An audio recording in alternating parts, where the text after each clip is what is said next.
Subscribe कीजिए learn basics को और बेल आइकन को दबाइए कुछ नया सीखने के लिए। तो फ्रेंड्स एक बार फिर से आपका बहुत बहुत स्वागत है। मैं हूं विश्व।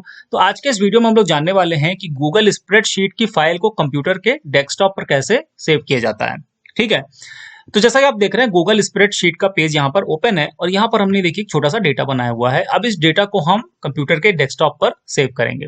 तो उसके लिए हमें क्या करना है, हमको जाना है लेफ्ट हैंड साइड में, देखिए फाइल का ऑप्शन यहाँ पर आपको मिलता है, इस पर क्लिक कर दीजिए। तो नीचे देखिए बहुत सारे ऑप्शन मिलेंगे, हमको सबसे लास्ट में जाना है प्रिंट पे। ये रहा प्रिंट। शॉर्टकट भी इस्तेमाल आप कर सकते हैं कंट्रोल पी। ठीक है, तो इस पे क्लिक कर दीजिए तो प्रिंट सेटिंग का पेज देखिए ये ओपन हो जाएगा। ये देखिए प्रिंट सेटिंग का पेज जो है ये ओपन हो गया। अब राइट साइड में बहुत सारे ऑप्शन है, आप देख लीजिए, वन बाय वन आप चेक कर सकते हैं। अगर कुछ आपको यहाँ से चेंज करना हो, यानी जैसे लैंडस्केप है, पोर्ट्रेट करना हो तो पोर्ट्रेट कर सकते हैं, फिट टू विड्थ करना हो, ये सब अगर आपको चेंज करना हो तो उसमें कोई चीज आप चेंज कर सकते हैं।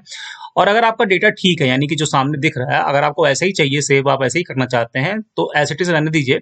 और यहाँ पर देखिए ऊपर नेक्स्ट का ऑप्शन आपको यहाँ पर मिलता है, इस पर क्लिक कर दीजिए। तो ये देखिए कुछ इस प्रकार का छोटा सा विंडो ओपन हो जाएगा यहाँ पर। अब यहाँ पर देखिए हमें जाना है डेस्टिनेशन पे। ठीक है, राइट साइड में हमें मिलता है डेस्टिनेशन। डेस्टिनेशन के बगल में यहाँ पर देखिए छोटा सा ड्रॉप डाउन है, यहाँ पर आपको बेसिकली प्रिंटर का ऑप्शन मिलेगा। हमें प्रिंटर के ऑप्शन पे नहीं जाना है, हमें सेव एज पीडीएफ पे क्लिक करना है। ठीक है, तो सेव एज पीडीएफ सेलेक्ट हमने कर लिया यहाँ से।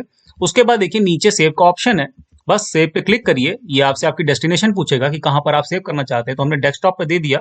हम इसका नाम दे देते हैं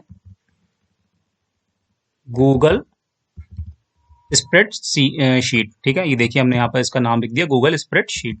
उसके बाद हमने इस पे सेव पे क्लिक किया और ये फाइल हमारी आप देखेंगे कि डेस्कटॉप पर जाकर के सेव हो गई। ये देखिए ये आ गई। ठीक है, ये रही फाइल, इस पर डबल क्लिक किया और वही फाइल हमारे सामने आ जाएगी।